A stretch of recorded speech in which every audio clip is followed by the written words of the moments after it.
नमस्कार, आप देख रहे हैं राष्ट्र प्रथम। मैं हूं जिगर। हमारा उद्देश्य है राष्ट्र से स्नेह, राष्ट्र का सम्मान। 2024 के लिए नीतीश की कोशिशों पर प्रशांत किशोर का तंज। 4 नेताओं से मिलने से, उनके साथ चाय पीने से कोई फर्क नहीं पड़ेगा, ये बोल रहे हैं प्रशांत किशोर के। फेविकॉल नीतीश को अपना ब्रांड एम्बेसडर बना ले, कुर्सी के लिए ऐसी बाजीगरी वही कर सकते हैं, ये भी बोलते प्रशांत किशोर ने, जिसको पूरा देश पीके के नाम से जानता है। चुनावी रणनीतिकार प्रशांत किशोर ने बिहार के सीएम नीतीश कुमार की दूसरे नेताओं से मुलाकातों पर निशाना साधा। उन्होंने कहा कि 4 नेताओं से मिलने से, उनके साथ चाय पीने से कोई फर्क नहीं पड़ता, इससे विपक्ष की एकजुटता साबित नहीं होती है। उन्होंने कहा कि नीतीश कुमार के दिल्ली दौरे के जबरदस्ती मायने निकाले जा रहे हैं, इसलिए इस घटना का नेशनल पॉलिटिक्स पर कोई असर नहीं दिखेगा। पीके ने एक इंटरव्यू में कहा कि हमने बिहार में कई गठजोड़ बनते और बिखरते देखे हैं, केवल एक कड़ी नहीं टूटती, सीएम की कुर्सी और नीतीश कुमार की जो कुर्सी पे बैठने की जगह। जिस तरह से नीतीश पहले भाजपा के साथ थे, फिर उसे छोड़ दिया, दोबारा साथ आए, दोबारा छोड़ा, इस दौरान सीएम की कुर्सी और नीतीश कुमार के बीच का गठबंधन नहीं टूटा है। आइए देखते हैं प्रशांत किशोर ने क्या कहा था। भाई, जो आदमी भी राजनीति करता है वो विपक्षी एकता के अभियान में निकले। अभी 1 महीना पहले तक तो पक्ष में थे और अभी विपक्ष में हैं, तो जो अभियान चला रहे हैं उस पर जनता का, पार्टियों का, नेताओं का कितना भरोसा है वो तो वही बता सकते हैं। हमें आपको इसका इंतजार करना चाहिए। जितनी राजनीतिक थोड़ी बहुत समझ मेरी है, ये कहना बहुत आसान है लेकिन करना बहुत मुश्किल है, और अगर आप इसको कर भी लेते हैं तो उससे बहुत बड़ी कोई सफलता राजनीति के तौर पे, राजनीतिक नजरिए से कोई बहुत बड़ी बात होने वाली है, ऐसा मुझे लगता नहीं है। मैंने इस विषय पर पहले भी टिप्पणी की है। बिहार में राजनीतिक घटनाक्रम जो हुआ है वो स्टेट स्पेसिफिक उसका इफेक्ट हो सकता है, राष्ट्र के स्तर पे उसका इफेक्ट मैं नहीं देखता हूं। मैं ऐसा नहीं समझता हूं कि राष्ट्रीय स्तर पर दलों ने मिलकर कोई नई रणनीति बनाई है, कोई नया प्रयास, नया नैरेटिव बनाया गया है और उसके बाद बिहार में यह घटना हुई है। अगर ये ऐसा होता तो शायद इसका राष्ट्रीय कुछ इम्प्लीकेशन हो सकता है, लेकिन ये तो बिहार में घटना हुई है, इससे पहले महाराष्ट्र में घटना हुई है, उससे पहले मध्य प्रदेश में घटना हुई है। राज्यों में इस तरह के परिवर्तन होते रहते हैं। वो सही है गलत है वो जनता का आकलन है। जिस राज्य में यह परिवर्तन होता है, उस राज्य के लोग, उस राज्य के पत्रकार, उनको ऐसा लगता है कि अब धुरी आप ही के यहाँ है और आप ही पूरे इंडिया की पॉलिटिक्स चला रहे हैं। ऐसा रियलिटी में होता नहीं है। नीतीश जी अभी 1 महीना पहले तक तो बीजेपी के साथ थे, तो उनकी बात पर दूसरे लोग कितना भरोसा करेंगे, जनता कितना भरोसा करेगी? नया क्या ऐसा बताया जा रहा है? कम से कम मेरी जानकारी में नहीं आया है। जो हम लोगों ने देखा सुना है आपके माध्यम से कि कुछ नेताओं से दिल्ली में मिले हैं। जो आदमी जीत के जाता है या जो आदमी सो कॉल्ड अब विपक्ष की भूमिका में है वो लोगों से मिलता है। ममता बनर्जी बंगाल जीत के गई तो वो भी सारे लोगों से मिल रही है। केसीआर तेलंगाना से आए तो वो भी सारे लोगों से मिल रहे हैं। उन मिलने मिलाने से राजनीतिक स्तर पे, ग्रासरूट के स्तर पे कोई बहुत फर्क नहीं पड़ने वाला है। नीतीश जी ने कहा है कल कि बीजेपी के साथ आप जाके मिल गए, बीजेपी के बी टीम के रूप में आप काम कर रहे हैं। कल उन्होंने अब देखिए, नीतीश जी के कहने का कितना लोगों को भरोसा है वो तो आप पर छोड़ते हैं। अभी 1 महीना पहले तक मोदी जी के सामने 90 डिग्री पर झुक के प्रणाम करने वाला आदमी दूसरे को बीजेपी का बी टीम बता रहा है, तो उस पर मुझे ये नहीं समझ में आ रहा है कि हम हंसे कि रोए। अरे भाई, अभी आप तो पूरे देश में, पूरे बिहार में घूम घूम कर ये कह रहे थे कि मोदी जी ही वो महामानव हैं, इनको कोई नहीं हरा सकता है, उनको झुक कर प्रणाम कर रहे थे। अब 1 महीना में आप कह रहे हैं कि दूसरे लोग अब नीतीश जी सर्टिफिकेट बांटेंगे कि कौन बीजेपी के साथ है कौन नहीं है। दूसरी बात तो कुछ कह भी सकते हैं, बीजेपी के साथ होने और नहीं होने में नीतीश जी के सर्टिफिकेट का कोई वैल्यू नहीं है। उस सर्टिफिकेट का वैल्यू है जी।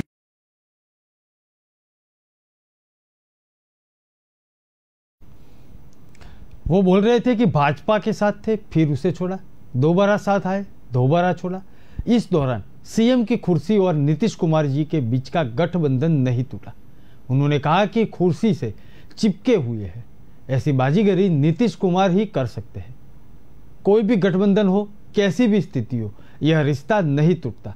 फेविकॉल कंपनी को उन्हें अपना ब्रांड एम्बेसडर बनाना चाहिए। बिहार में सरकार बदलने का असर दूसरे राज्यों पर नहीं पड़ेगा, ऐसा भी प्रशांत किशोर ने कहा। यह राज्य आधारित घटना है, इसका दूसरे राज्यों पर कोई असर नहीं पड़ेगा। उन्होंने महाराष्ट्र का उदाहरण देते हुए कहा कि महाराष्ट्र में पहले महागठबंधन की सरकार थी, अब एनडीए की सरकार है, उसका बिहार पर कोई असर नहीं पड़ा। नीतीश कुमार ने अपने सीएम पद पर रहने के बाद दिल्ली दौरे के दौरान 10 से ज्यादा नेताओं से मुलाकात की। इसमें कांग्रेस नेता राहुल गांधी, लालू यादव, जेडीएस नेता एचडी कुमारस्वामी, अरविंद केजरीवाल, अखिलेश यादव और उनके मुलायम सिंह यादव जो उनके पिता है, उनसे भी मुलाकात की। सीपीआई महासचिव डी राजा और सीपीएम महासचिव सीताराम येचुरी के साथ भी मुलाकात की। प्रकाश चौटाला हो, एनसीपी अध्यक्ष शरद पवार हो, उनके साथ भी उन्होंने एक मुलाकात की। ये मुलाकात के दौरान नीतीश कुमार ने क्या कहा वो भी सुनते हैं और पीके के ऊपर उन्होंने क्या शाब्दिक हमला बोला वो भी सुनते हैं। वो आदमी तो मेरे साथ आया ना, लेकिन बाद में हम सुझाव दिए कि ये सब काम वो सब छोड़िए, नहीं माने। और दूसरा देश भर में कितना पार्टी का काम करते रहे, तो उसका वो धंधा है। अब बिहार में वो अपना जो करना चाहिए करे ना भाई, उसे क्या मतलब, उसके स्टेटमेंट का कोई अर्थ नहीं। एक बात जान लीजिए, आप उसके बोल रहे हैं उनके बारे में, तो उनको पता है, कुछ एबीसी मालूम है 2005 से क्या काम हुआ है। तो हाँ, ये लोग को मालूम है अपना पब्लिसिटी लेने का, स्टेटमेंट देने का और कहने का, ये सब का एक्सपर्ट है, वही सब अंड बोलते रहता है। कोई मतलब है क्या? 3 दिन और आप जान लीजिए, अगर कोई इस तरह की बात बोलता है तो आप समझ लीजिए मन होगा कुछ, बीजेपी के साथ रहने का मन होगा, बीजेपी का भीतर से मदद करने वाला मन होगा। बिहार की राजनीति में भाजपा का साथ छोड़कर राष्ट्रीय जनता दल से गठबंधन जोड़कर फिर सीएम बनने वाले नीतीश कुमार की नजर अब दिल्ली पर है। 2024 के लोकसभा चुनाव के चलते यह बीजेपी और पीएम मोदी के खिलाफ विपक्ष को एक साथ लाने की कोशिश में जुटे हैं। हालांकि नीतीश का कहना है कि न तो प्रधानमंत्री पद के दावेदार है और न ही इसके लिए इच्छुक है। प्रशांत किशोर ने फेविकॉल वाला जो बयान दिया, उसके बाद और भी बयान दिए। उसके सामने नीतीश कुमार ने बोला कि ये आदमी अंड बंड बोलता है। दिल्ली से उन्होंने पीके की भविष्यवाणी का जवाब भी दिया था। चुनावी रणनीतिकार प्रशांत किशोर की एक भविष्यवाणी पर बिहार के सीएम नीतीश कुमार का पारा हाई हो चुका था। दिल्ली दौरे के बाद पटना लौटे नीतीश कुमार ने जब प्रशांत किशोर को लेकर सवाल पूछा गया तो उन्होंने भड़कते हुए कहा कि उनके बयान का कोई मतलब नहीं है। उसके बाद प्रशांत किशोर ने क्या कहा वो भी सुनते हैं। 2012 के बाद नीतीश जी द्वारा बनाए जाने वाला ये 6वां प्रयोग है। 2012 के बाद 10 साल में ये 6वां प्रयोग है। जब भी प्रयोग उन्होंने कुछ किया है, इसमें एक ही बात कांस्टेंट है, नीतीश जी का मुख्यमंत्री बने रहना, चाहे प्रयोग कुछ भी हो, और बिहार के लोगों की दुर्दशा जो थी उस दिन ब दिन और बदतर होते जाना। बाकी प्रयोग जब भी होता है तो आप और हम उसका मिलकर आकलन करते हैं। लोगों को ऐसा बताया जाता है कि इसी से अब बिहार सुधरने वाला है। अब 2 साल के बाद फिर पलट के दूसरी बात आपने देखा। 2012 में मोदी जी से वो अलग हुए एनडीए से, फिर उसके बाद 14 में हारने के बाद उन्होंने मांझी जी को बना दिया, फिर मांझी जी को हटाया, अपने बन गए, फिर महागठबंधन में जीते, फिर वापस एनडीए गए, फिर वापस महागठबंधन में आ गए। अरे भाई, जहां रहना है वहां एक जगह स्थिर रहिए। जनता ये समझ तो पाए भाई आप चाहते क्या है। इसीलिए मैं कह रहा हूं कि फेविकॉल वालों को ऐड का ब्रांड एम्बेसडर अब नीतीश कुमार को बना लेना चाहिए। इससे बेहतर कोई उपाय नहीं है। अपना कुर्सी पर फेविकॉल लगाकर चिपके हुए हैं, जिसको उलटना है, पलटना है, जो भी करना है फेविकॉल का ब्रांड एम्बेसडर, मुझे लोग कहते हैं कि थोड़ी ब्रांडिंग की समझ है, जो मैं काम करता था। फेविकॉल के ऑनर्स अगर हमको मिलते, ब्रांड मैनेजर मिलते, तो मैं उनको कहता भैया नीतीश कुमार को अपना ब्रांड एम्बेसडर बनाओ, जन जन में आपकी बात, आपके ब्रांड का भरोसा बढ़ जाएगा।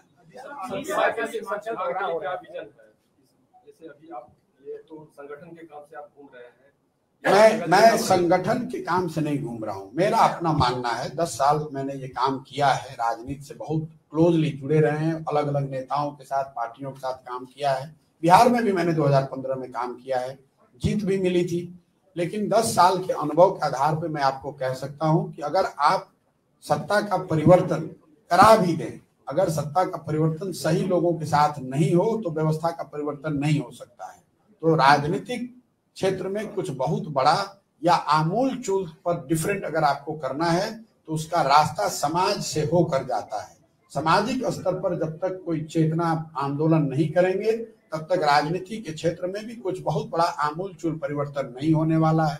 बिहार की जो आज स्थिति है वो वर्षों से, दशकों से बदतर होती जा रही है, बिगड़ती जा रही है। तो इसको सुधारने के लिए जरूरी है कि यहाँ पर जो राजनीतिक सामाजिक जड़ता आ गई है उसको सुधारने के लिए समाज में जाकर काम किया जाए, समाज को जगाया जाए, समझाया जाए, बताया जाए कि जब तक समाज के सही लोग मिलकर, बिहार के लोग मिलकर प्रयास नहीं करेंगे तब तक हमारी आपकी स्थिति सुधरने वाली। नीतीश कुमार बोल रहे हैं कि बिहार में 2005 से क्या काम हुआ है वो पीके को पता नहीं है। नीतीश ने यहां तक कहा कि उनकी मंशा बीजेपी में जाने की है या उसे फायदा पहुंचाने की है। आपको बता दें कि किशोर ने कहा था कि बिहार के राजनीतिक घटनाक्रम का देश की राजनीति पर कोई असर नहीं पड़ेगा। उन्होंने एक तरफ से नीतीश के दौरे को लेकर यह टिप्पणी की थी। विपक्ष को एकजुट करने की कवायद कर रहे नीतीश कुमार अपने दिल्ली दौरे के बाद रणनीतिकार प्रशांत किशोर पर बुरी तरह से भड़क गए थे। नीतीश कुमार को प्रशांत किशोर के उस बयान का गुस्सा आया जिसमें उन्होंने कहा था कि विपक्ष के एकजुट होने से भविष्य पर कोई असर नहीं पड़ेगा। साथ में प्रशांत के जरिए बीजेपी पर उन्होंने निशाना साधा। नीतीश कुमार ने आगे कहा कि इन लोगों का काम सिर्फ पब्लिसिटी करना है और बयानबाजी करना है। उन्होंने ये भी कहा कि वह इन सब कामों करने में एक्सपर्ट है, इसलिए इस तरह की बयानबाजी करते हैं। नीतीश कुमार ने प्रशांत किशोर के जरिए बीजेपी पर निशान साधा। उन्होंने कहा कि जिस प्रकार से उन्होंने बयान दिया है उसमें साबित होता है कि उनका मन बीजेपी के साथ रहने का हो गया है और बीजेपी को भीतर से मदद करने का मन बना लिया है। बिहार के एक नेता है सामंत चौधरी, वो क्या बोल रहे हैं वो सुन लेते हैं। बागपुर में हम लोगों ने तो पहले दिन से आशंका जाहिर किया था कि नीतीश कुमार जी जिस तरह ठगबंधन बनाए, बिहार में अराजक स्थिति हो जाएगी, रूल ऑफ लॉ नहीं रहेगा, गुंडों का राज हो जाएगा। क्योंकि आप लोगों ने देखा कि सरकार जो बनी है उसमें राष्ट्रीय जनता दल के 1 दर्जन भर मंत्री सिर्फ गुंडे हैं। तो जब गुंडा मंत्री होगा तो सवाल ही नहीं उठता है कि लॉ एंड ऑर्डर ठीक हो सकता है। सिवान में पुलिस की हत्या हो रही है, अब इससे बड़ा दुर्भाग्य क्या होगा। अराजकता का प्रतीक पहले भी सिवान को बनाए हुए थे लालू जी के राज में। पटना में डबल मर्डर हो रहे हैं और ये दिल्ली घूम रहे हैं। दिल्ली में ये दर दर भटक रहे हैं, दिन काट रहे हैं कि बिहार से बाहर जाकर। अरे बिहार में लॉ एंड ऑर्डर फेल है, बिहार में बाढ़ आया हुआ है, नाव पलट गए, लोग मर गए, लेकिन इनको चिंता नहीं है। ये दिल्ली में कोई समर्थन इनको नहीं दिया अभी तक, लेकिन ये इसलिए घूम रहे हैं कि हमारा सिर्फ फोटो आ जाए कि हम नीतीश कुमार बिहार से मुख्यमंत्री, देश के प्रधानमंत्री बन रहे हैं। लेकिन एक व्यक्ति का अभी तक आधिकारिक सूचना नहीं प्राप्त हुआ जिसने इनको समर्थन दिया हो।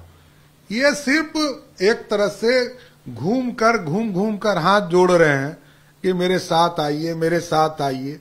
लालू जी जिनको जनता दल यूनाइटेड कहती थी कि ये पंजीकृत अपराधी हैं, बिहार में पहला पॉलिटिशियन जो पंजीकृत अपराधी हो, सबसे पहले उनका पैर पकड़ा जाके। उनका जब पैर पकड़ा तो उनसे फोन करवाया कि राहुल गांधी जी को फोन कर दिए कि हमसे मिल लें, क्योंकि हम उनका पार्टी तोड़े थे। तो उनसे मिलने गए, वहां जब निकले तो कुमार स्वामी से मिले। सब भ्रष्टाचारी हैं। तो जो हिंदुस्तान की माहौल है उसमें सिर्फ नरेंद्र मोदी है, बड़ा स्पष्ट। रूल ऑफ लॉ दिखाना पड़ेगा। बिहार का एक उदाहरण दीजिए जो आपको ये बताने में अच्छा लगे कि हम देश को अच्छा देना चाहते हैं। देखिए, इसी के लिए हस्तक्षेप नहीं था, लालू जी का हस्तक्षेप नहीं था, राबड़ी जी का हस्तक्षेप नहीं था, तेजस्वी का हस्तक्षेप नहीं था, वो जो दर्जन भर मंत्री हैं जो गुंडे के अपराधी हैं उनका हस्तक्षेप नहीं था। जनता दल यूनाइटेड ये बताए कि 17 वर्ष में नीतीश कुमार जी को कभी भी भाजपा ने कहा ये ट्रांसफर पोस्टिंग कर दीजिए, ये पदाधिकारी कर दीजिए। आज खुलेआम राष्ट्रीय जनता दल के लोग रूल ऑफ लॉ को खत्म कर रहे हैं, गुंडा राज स्थापित।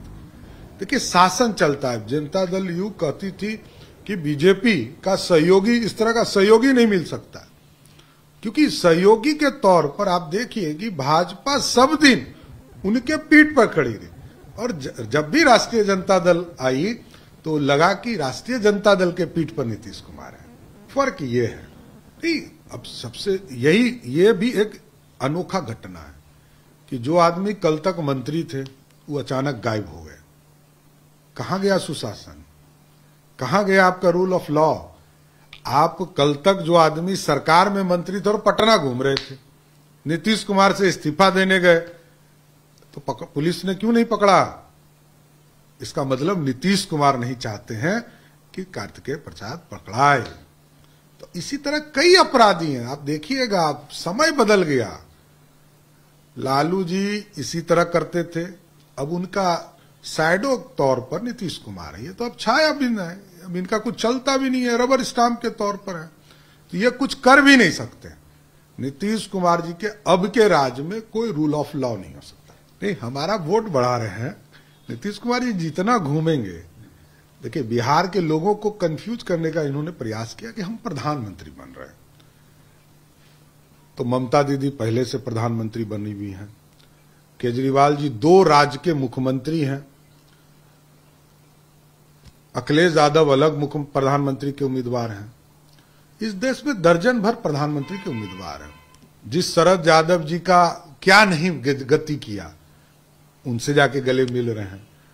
लालू प्रसाद जी का कौन गति नहीं किया, उनसे मिल रहे हैं। तो श्रीमान पलटू कुमार जी अब देश में कितनों घूमे यार, कि जनता जानती है कि ये अब पलटने वाले, पलटासन करने वाले नेता हैं, इनका कुछ नहीं हो सकता। ये हम आपको सुजीत जी बताना चाहते हैं कि ये नालंदा से भी अपना जमानत बचा ले, यही बड़ी बात होगी। कौन लड़ेगा उनके खिलाफ? कोई लड़ेगा, जो लड़ेगा वही जीतेगा। भारतीय जनता पार्टी का एक मंडल अध्यक्ष हम लड़ाएंगे और वो नीतीश कुमार जी को हरा कर आएंगे। विपक्ष को एक साथ लाना बहुत मुश्किल है।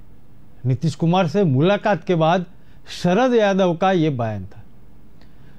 बिहार के मुख्यमंत्री नीतीश कुमार दिल्ली के दौरे पर पहुंच के वापस लौट भी चुके हैं, लेकिन आरजेडी नेता शरद यादव ने कहा कि विपक्ष को एक साथ लाना बेहद ही मुश्किल काम है, लेकिन कोशिश जारी है। उन्होंने कहा कि नीतीश कुमार से मुलाकात करने के बाद कई मुद्दों पर चर्चा हुई। उन्होंने कहा कि नीतीश कुमार से मुलाकात के दौरान तमाम विपक्षी दलों को एक साथ लाया जा सके, उसके ऊपर चर्चा हुई। हालांकि यह काम मुश्किल भरा है, लेकिन आसान नहीं है।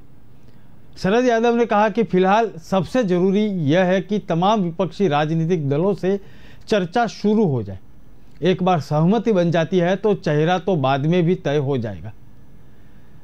नीतीश कुमार से बड़ा कोई चेहरा ही नहीं है, ऐसी भी बात शरद यादव और कुछ लोग बोल रहे हैं। लेकिन नीतीश सभी विपक्षी दलों के स्वीकार्य चेहरा है, लेकिन क्या वो प्रधानमंत्री की कुर्सी तक पहुंच पाएंगे, ये भी एक सवाल है। आज देश को जरूरत है कि विपक्ष एकजुट हो जाए और नीतीश कुमार इसी काम करने के लिए निकले हैं। तो नीतीश कुमार एक मिशन पर है, वो सफल भी होंगे, ऐसा शरद पवार का बोलना है। विपक्ष का एकजुट होना भी जरूरी है, ये भी बात उन्होंने बताई। साथ साथ में ये पूरी राजनीति में ओवैसी भी मैदान में आ चुके हैं। उन्होंने क्या कहा वो भी सुनेंगे, लेकिन प्रशांत किशोर ने नीतीश कुमार के ऊपर क्या बोला था पहले वो सुन लेते हैं। मैं कल कटिहार और पूर्णिया में था, रात में चल के आया हूं सुबह में, क्योंकि 10-11 बजे हमें जहानाबाद जाना था। वहां पर एक शिक्षाविद हैं अभिराम शर्मा जी, उन्होंने कुछ लोगों की एक मीटिंग बुलाई थी जिसका परमिशन उन्होंने लिया हुआ था, लेकिन मुझे आज सुबह में बताया गया है कि शायद जिला प्रशासन ने उसका परमिशन कैंसिल कर दिया है। इस वजह से मैं आज वहाँ नहीं जा पाया, यहाँ बैठा हुआ हूँ और यही वजह है कि नहीं जा पाए। और अब देख रहे हैं कि क्यों परमिशन कैंसिल किया गया, वो तो सरकार को ही पता होगा, देखते हैं फिर मीडिया को बताएंगे। नहीं भाई, मैं कोई पॉलिटिकल पार्टी तो मैंने बनाई नहीं है, जन स्वराज के नाम पर ही मैं जो रोज लोगों से जाता हूँ, मिलता हूँ। जो आज बैठक थी वो भी एक विद्यालय के प्रांगण में थी, अब उसको क्यों रोका है? पहले परमिशन उसका था, जो आयोजक हैं उनके पास इसका परमिशन था। आज सुबह 7 बजे ये बताया गया है कि इस परमिशन वहाँ के जो प्रशासनिक पदाधिकारी हैं उन लोगों ने आयोजकों को बताया कि आप ये कार्यक्रम नहीं कर सकते हैं। जो वर्बली मुझे अभी जानकारी मिली है कि नगर निकायों के चुनाव जो घोषित किए गए हैं उसको आधार बनाकर इसका परमिशन कैंसिल किया गया है, लेकिन नगर निकाय के चुनाव से हम लोग का तो कोई लेना देना है नहीं। हम कोई पॉलिटिकल पार्टी है नहीं, हम कोई चुनाव लड़ नहीं रहे हैं या किसी लड़ने वाले के समर्थन या विरोध में नहीं खड़े हैं। तो अब ये जांचने परखने का मुद्दा है, 1-2 दिन में क्लैरिटी आ जाएगी, फिर मीडिया से साझा करेंगे। नहीं, नीतीश जी नाराज कहाँ हैं? नीतीश जी का एक बोलने का वो तरीका है, नीतीश जी से तो मेरे बहुत आत्मीय संबंध हैं। उन्होंने इस तरह की बात कही है, लेकिन नीतीश जी के इन बातों को कौन सीरियसली लेगा? अभी 1 महीना पहले तक तो नीतीश जी खुद ही बीजेपी के साथ थे। अब 17 साल वो मुख्यमंत्री, पिछले 17 साल से वो मुख्यमंत्री हैं, उसमें ज़्यादातर 2/3 से ज़्यादा समय तो बीजेपी के साथ ही मुख्यमंत्री रहे हैं। तो नीतीश जी किसी दूसरे के बारे में ये बताएं कि कौन बीजेपी के साथ है या हो सकता है, थोड़ा वो बात हास्यास्पद लगती है, इसलिए उस पर कोई उसको महत्व देने की जरूरत नहीं है। अच्छा है, प्रयास कर रहे हैं तो उनको लगता है कि जोड़ पाएंगे तो जोड़ दें, उसमें दिक्कत नहीं है। लेकिन जितनी समझ हमारी है थोड़ी बहुत कि जो लोग इस तरह की जो मीटिंग्स होती हैं, चर्चाएं होती हैं, इन चर्चाओं से कुछ बहुत निकल के आएगा प्रमाणिक तौर पे जो ज़मीन पर राजनीतिक स्थिति को चेंज कर दे, कम से कम मेरा अनुभव ऐसा नहीं है। अब वो ज़्यादा अनुभवी हैं, उनका ज़्यादा राजनीतिक अनुभव भी है, तो वो कुछ देखते होंगे तभी ये कर रहे होंगे। लेकिन मुझे ऐसा लगता है कि कुछ नेताओं का आपस में मिलना, इंडिविजुअली या कलेक्टिवली साथ में चाय पीना, बात करना, प्रेस कॉन्फ्रेंस करना दिल्ली में, उससे आप विपक्षी एकता या उस एकता से निकले हुए कोई बहुत बड़े राजनीतिक भूचाल के तौर पे या कोई नई राजनीतिक डेवलपमेंट के तौर पे मैं नहीं देखता हूँ। धर्मनिरपेक्षता के नाम पर पाखंड हो रहा है, ये बात ओवैसी ने बताई और नीतीश और ममता पर निशाना साधा। 2024 के आम चुनाव में क्या विपक्ष एक हो पाएगा? यह सवाल इसलिए अहम है क्योंकि विपक्ष की तरफ से खेमेबंदी तो हो रही है, लेकिन चेहरा कौन होगा साफ नहीं हो रहा।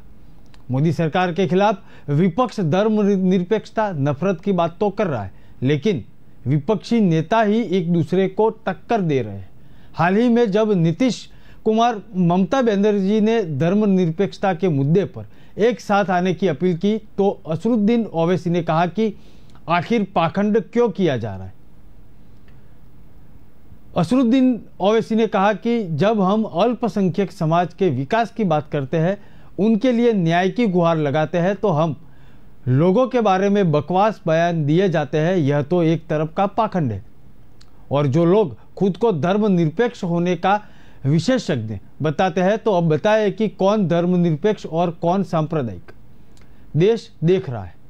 नीतीश ममता का बीजेपी के साथ रहने का इतिहास भी पुराना है।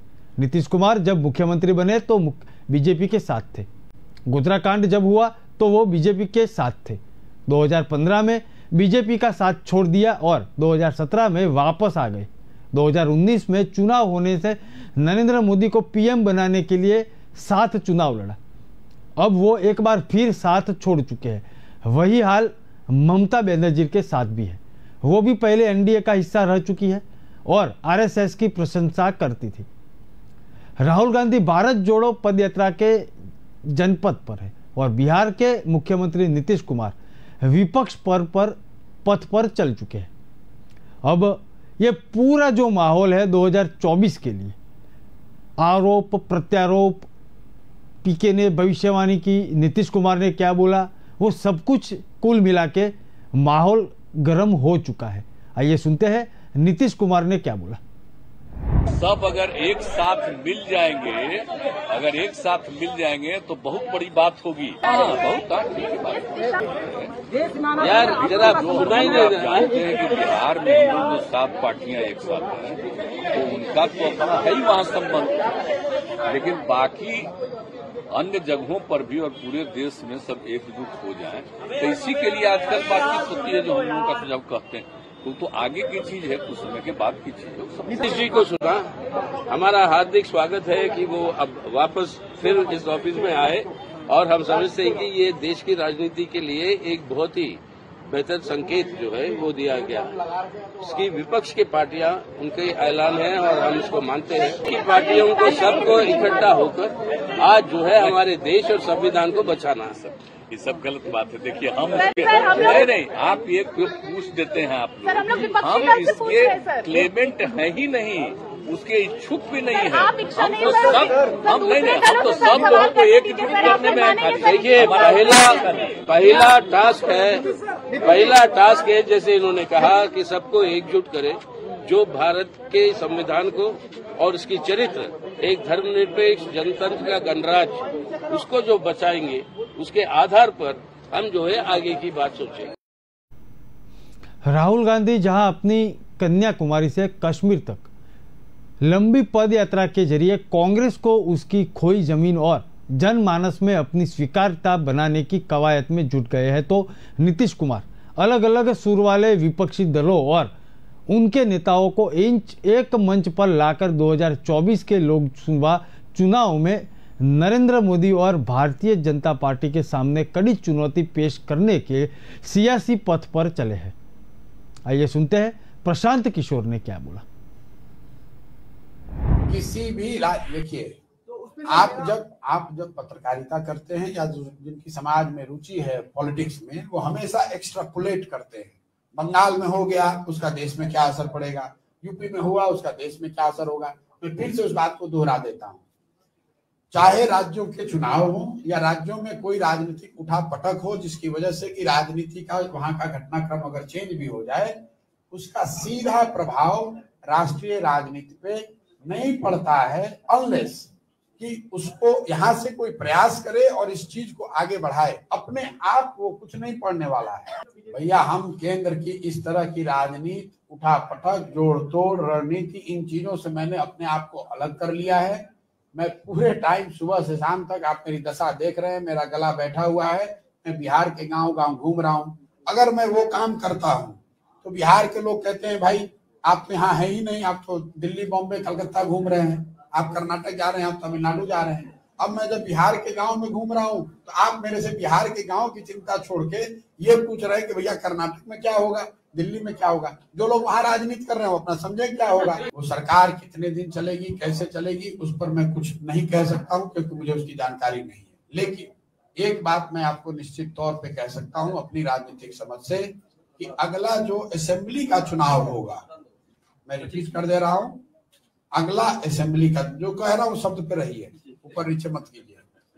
अगला असेंबली का चुनाव अभी के फॉर्मेशन पर नहीं होगा, लिख कर रखिए। ऐसा नहीं होगा कि भाजपा एक साइड और 7 दलों का जो सो कॉल्ड महागठबंधन है वो दूसरे साइड। इस फॉर्मेशन में अभी बहुत कुछ बदला जाना बाकी है, इसलिए आप बहुत हड़बड़ी करके अननेसेसरी अपनी टाइम और एनर्जी, ऊर्जा इस पर जाया मत कीजिए कि कौन जीत रहा है, कौन हार रहा है। इतना मैं जरूर कह सकता हूं, अगर गलत होगा तो उस पर भी हमको पकड़िएगा। ये 7 वर्सेज 1 का जो फॉर्मेशन है, इस पर अगला विधानसभा का चुनाव नहीं।